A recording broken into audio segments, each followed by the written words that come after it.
തദ്ദേശ സ്വയംഭരണ തെരഞ്ഞെടുപ്പിൻ്റെ 2025 റിസൾട്ട് വന്നതിന് ശേഷം ഏതാണ്ട് മണിക്കൂറുകൾ മാത്രമേ ആയിട്ടുള്ളൂ. പക്ഷേ ഇപ്പോൾ കേരളം മുഴുവൻ നടന്നുകൊണ്ടിരിക്കുന്ന ഒരു ചർച്ച എന്ന് പറയുന്നത് LDFന് തുടർ ഭരണം സാധ്യമാവില്ല എന്നുള്ള നിലക്കാണ്. അത് നേരത്തെ തന്നെ ഞാനടക്കം പലരും പറഞ്ഞിരുന്നതാണ്. കാരണം ഇതൊരു സെമി ഫൈനലാണ്. ഇതിനോടനുസരിച്ചായിരിക്കും ഏതാണ്ട് 2026 ഏപ്രിൽ മെയിൽ നടക്കാൻ പോകുന്ന നിയമസഭാ തെരഞ്ഞെടുപ്പിൻ്റെ റിസൾട്ട് എന്ന്.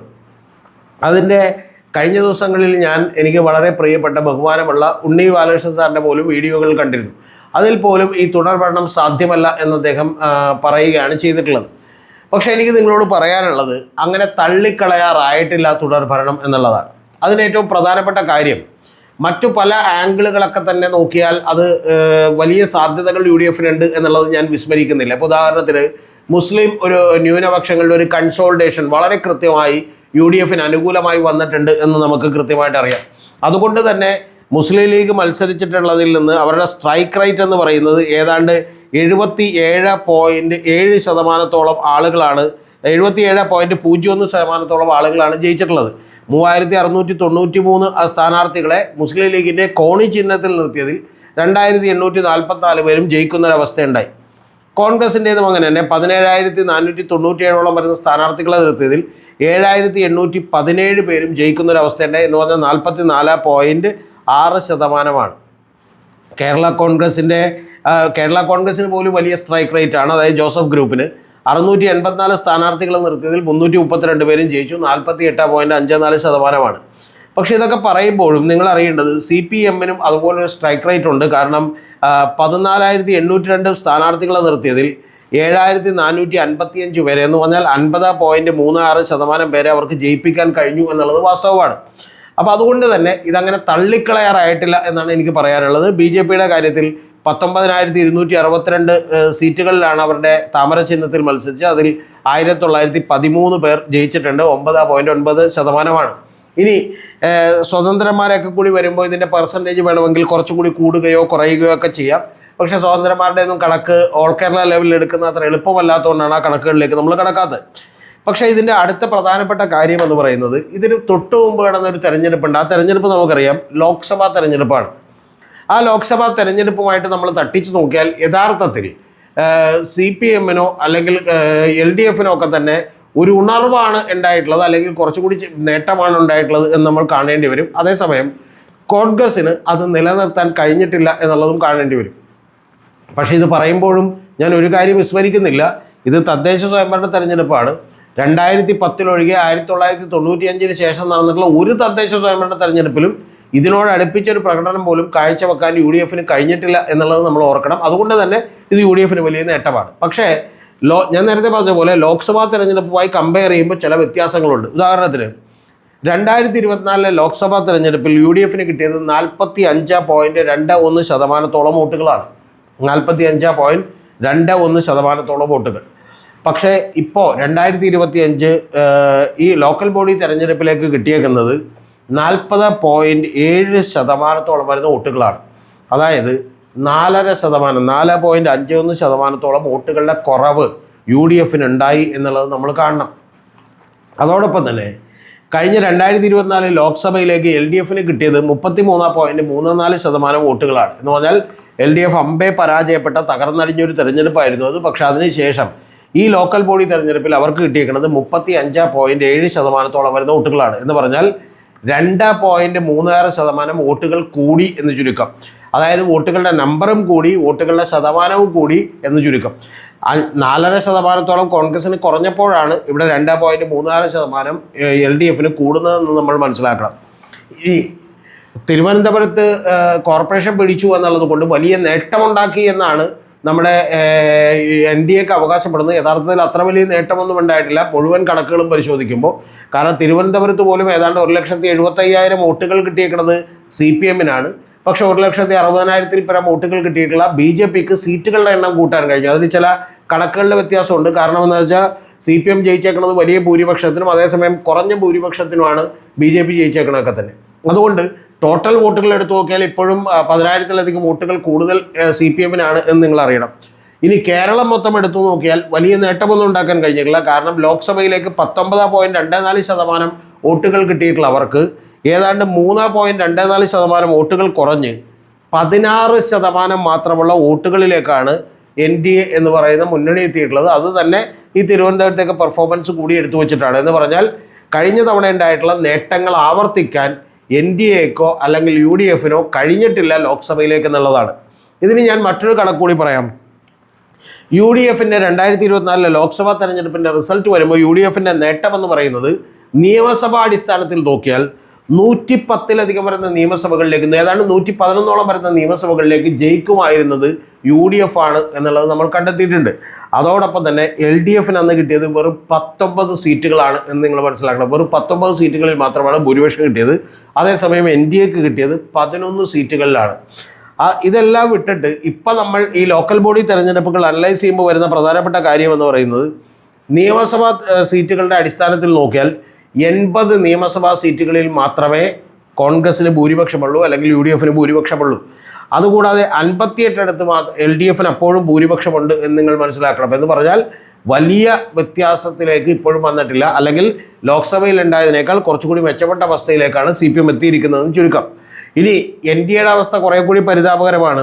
കാരണം നേമവും വട്ടിയൂർക്കാവെന്ന് പറയുന്ന 2 മണ്ഡലങ്ങളിൽ മാത്രമേ അവർക്ക് ഭൂരിപക്ഷം ഉറപ്പിക്കാനായിട്ടുള്ളൂ. അതേസമയം കഴിഞ്ഞ തവണ 11 സ്ഥലത്ത് അവർ ഒന്നാമതായിരുന്നു എന്ന് നമ്മളൊന്ന് ആലോചിക്കണം. അപ്പോൾ അതുകൊണ്ട് തന്നെ ഈ തെരഞ്ഞെടുപ്പുകൾ കൊണ്ട് മാത്രം നമുക്ക് അടുത്ത 4 കൊല്ലം അല്ലെങ്കിൽ 5 മാസം കഴിഞ്ഞ് നടക്കാനിരിക്കുന്ന നിയമസഭാ തെരഞ്ഞെടുപ്പിൽ ഒരു റിസൾട്ട് വരുമെന്ന് ഏതെങ്കിലും കക്ഷികൾ പറയാം എന്ന് ഞാൻ വിചാരിക്കുന്നില്ല. അതിലേറ്റവും എനിക്ക് ബഹുമാനം തോന്നിയത് VD സതീശനോടാണ്. അദ്ദേഹം പറഞ്ഞു, ഇതുകൊണ്ട് മാത്രം നമുക്കൊരിക്കലും നിയമസഭാ തെരഞ്ഞെടുപ്പ് ജയിക്കാൻ പറ്റില്ല, അമിത ആത്മവിശ്വാസം പാടില്ല, നമ്മൾ പണിയെടുത്ത് തുടങ്ങണം എന്നുള്ളതാണ് പറഞ്ഞേക്കുന്നത്. CPMൻ്റെ ഗോവിന്ദൻ മാഷ് വന്ന് കുറച്ച് കാര്യങ്ങളൊക്കെ പുറത്ത് പറഞ്ഞെങ്കിലും കുറച്ച് അതൊന്നും തെറ്റായ ന്യായീകരിക്കാൻ കഴിയാത്ത വാദങ്ങളാണ് എന്നുള്ള കാര്യത്തിൽ എനിക്ക് സംശയമില്ല. പക്ഷെ അതൊക്കെ പുറത്ത് പറഞ്ഞെങ്കിൽ പോലും CPMനെ പോലൊരു പാർട്ടിയും ഉള്ളിൻ്റെ ഉള്ളിൽ ഇത് കൃത്യമായി മനസ്സിലാക്കുകയും റെക്ടിഫൈ ചെയ്യാനും തിരുത്താനുമുള്ള നടപടികൾ ആരംഭിക്കുകയും ചെയ്യും എന്നുള്ള കാര്യത്തിലൊന്നും എനിക്ക് സംശയമില്ല. ഇനി നമുക്ക് മറ്റ് ജില്ലകളിലൂടെ കൂടി ഒന്ന് പരിശോധിക്കാം.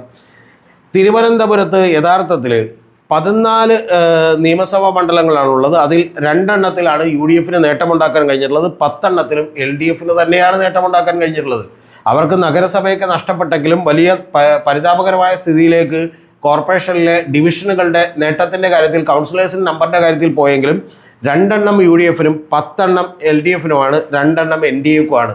അങ്ങനെയാണ് 14 എണ്ണം വിഭജിക്കപ്പെട്ടത് ഈ തദ്ദേശ സ്വയംഭരണ തെരഞ്ഞെടുപ്പിൻ്റെ അടിസ്ഥാനത്തിൽ നിയമസഭകളുടെ റിസൾട്ട് നോക്കിയാൽ. ഇനി തൊട്ടടുത്തുള്ള കൊല്ലത്തിലേക്ക് വന്നാൽ കൊല്ലത്തിൽ UDF നേട്ടമുണ്ടാക്കിയിട്ടുണ്ട്. 11 നിയമസഭാ സീറ്റുകളാണ് കൊല്ലത്തുള്ളത്, കൊല്ലം ജില്ലയിൽ. അവിടെ 4 എണ്ണത്തിൽ UDF നേട്ടമുണ്ടാക്കിയിട്ടുണ്ട്. കഴിഞ്ഞ തവണ നമുക്കറിയാം അവിടെ 2 എണ്ണമേ ഉള്ളൂ. ഒന്ന് PC വിശ്വനാഥും CR മഹേഷും മാത്രമാണ് ജയിച്ചത്. പക്ഷേ ഇത്തവണ 4 എണ്ണത്തിൽ അവർ ജയിക്കുന്നുണ്ട്. പക്ഷേ 7 എണ്ണത്തിൽ അവിടെയും LDF തന്നെയാണ് മുന്നിട്ട് നിൽക്കുന്നത് ഈ ലോക്കൽ ബോഡി തെരഞ്ഞെടുപ്പിൻ്റെ റിസൾട്ടുമായി കമ്പയർ ചെയ്യുമ്പോൾ. ആലപ്പുഴയിൽ 9 എണ്ണമുണ്ട്, അവിടെ 2 എണ്ണം UDF ആണ്, ബാക്കി 7 എണ്ണവും LDF ആണ്. NDA 0 കൊല്ലത്തും ആലപ്പുഴയിലും ഒക്കെ തന്നെ. അതുപോലെ തൃശ്ശൂർ എടുത്ത് നോക്കിയാൽ അവിടെ ഉള്ളത് 11 സീറ്റുകളാണ്. 13 സീറ്റുകളാണ്. 13 സീറ്റുകളിൽ 2 എണ്ണത്ത് UDF ആണ്, ബാക്കി 11 എണ്ണത്തും LDF തന്നെയാണ് ഇപ്പോൾ നിൽക്കുന്നത്. പാലക്കാട് 12 എണ്ണമുണ്ട്. 12 എണ്ണത്തിൽ 4 എണ്ണത്തിൽ UDF ആണ്, 8 എണ്ണത്തിൽ LDF ആണ് എന്ന് നിങ്ങൾ മനസ്സിലാക്കണം. കണ്ണൂരിൽ 11 എണ്ണമുണ്ട്. കണ്ണൂരിൽ വലിയ തിരിച്ചടിയേറ്റുണ്ട്. കാരണം 11 എണ്ണത്തിൽ 5 എണ്ണം UDFും 6 എണ്ണം LDFും എന്നുള്ള അവസ്ഥയിലാണ് നിൽക്കുന്നത്. ബാക്കിയുള്ളത് വയനാട്, മലപ്പുറം, എറണാകുളം, അതുപോലെ പത്തനംതിട്ട. ഈ മേഖലകളിൽ വയനാട്, മലപ്പുറം, എറണാകുളം, പത്തനംതിട്ട എന്ന് പറയുന്ന മേഖലകളിലെല്ലാം തന്നെ UDFിൻ്റെ ഒരു സമഗ്ര ആധിപത്യമാണ് നമ്മൾ കാണുന്നത്. അവിടെയൊന്നും വലിയ നേട്ടമുണ്ടാക്കാൻ LDFന് കഴിഞ്ഞിട്ടില്ല.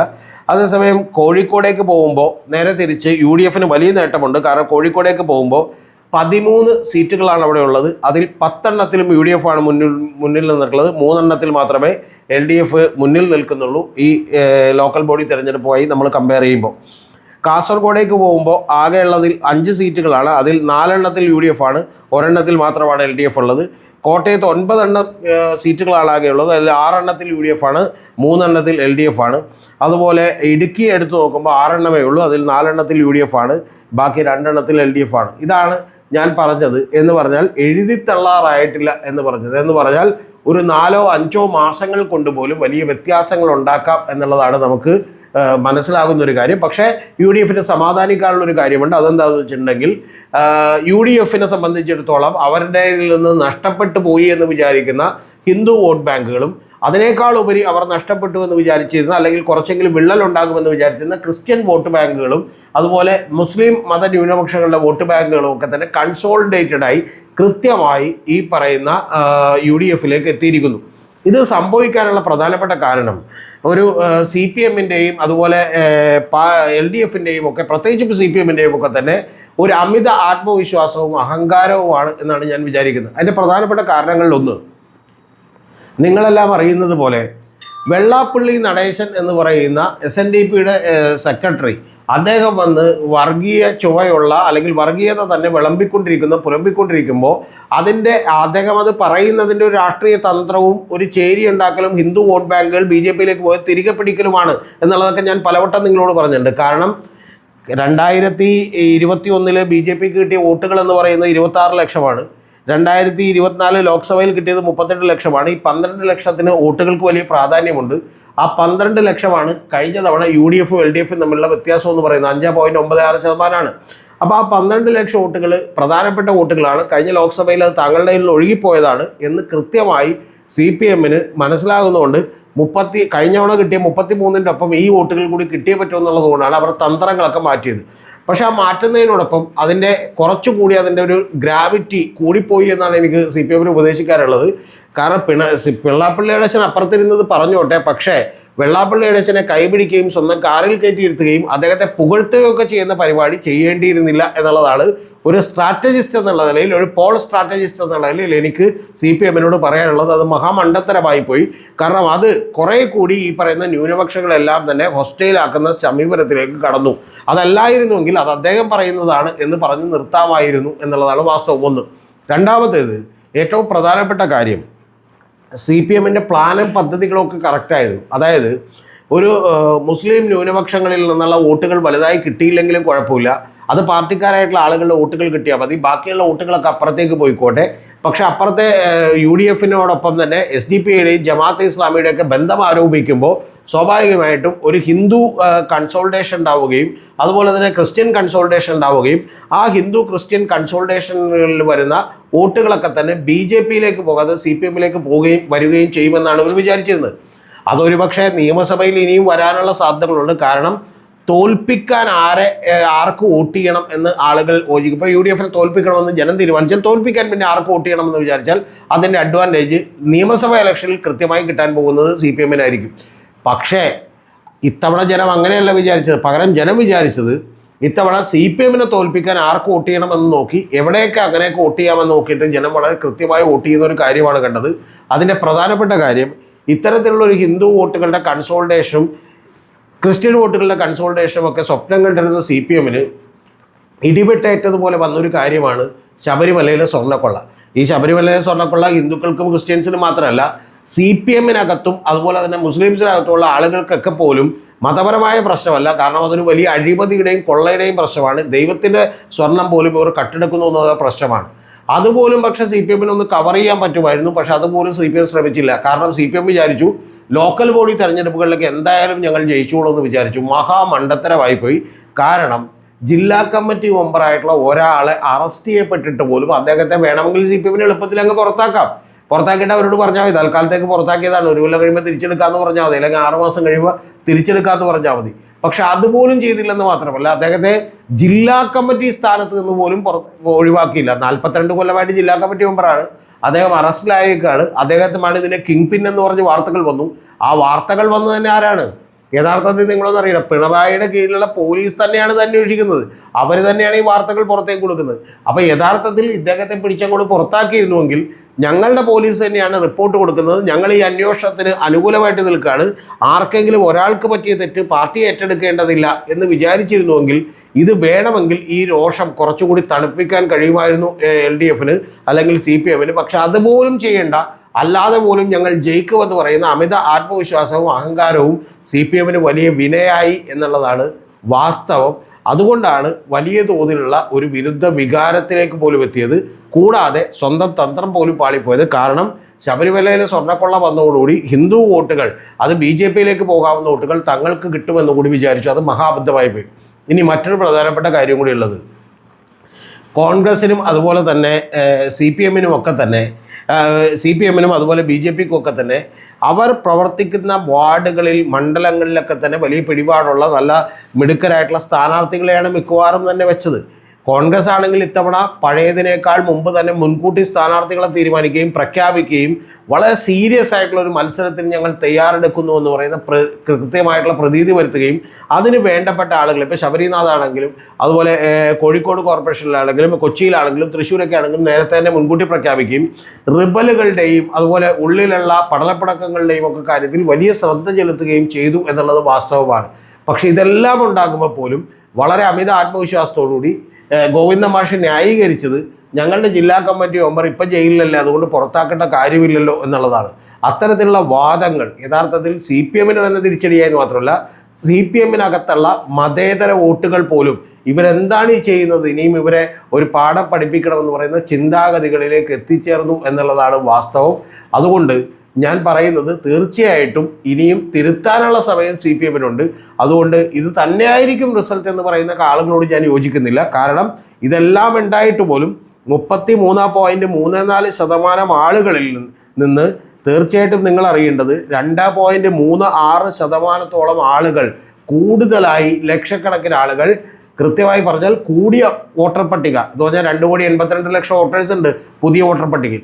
ആ വോട്ടർ പട്ടികയിലെ ആളുകളിൽ 2.36% പേർ കൂടുതലായി LDF-ന് വോട്ട് ചെയ്തു എന്നത് മനസ്സിലാക്കണം ലോക്സഭയുമായി കമ്പയർ ചെയ്യുമ്പോൾ. അതേസമയം മറ്റ് തെരഞ്ഞെടുപ്പുകളുമായി കമ്പയർ ചെയ്യുമ്പോൾ അത് വളരെ കുറവാണ്. അതുകൊണ്ട് 35.7 എന്ന് പറഞ്ഞാൽ ഏതാണ്ട് 36% ആളുകൾ വോട്ട് ചെയ്തു. BJP-ക്ക് 3.24% കുറഞ്ഞു. അപ്പോഴും 4.51% UDF-നും കുറഞ്ഞു.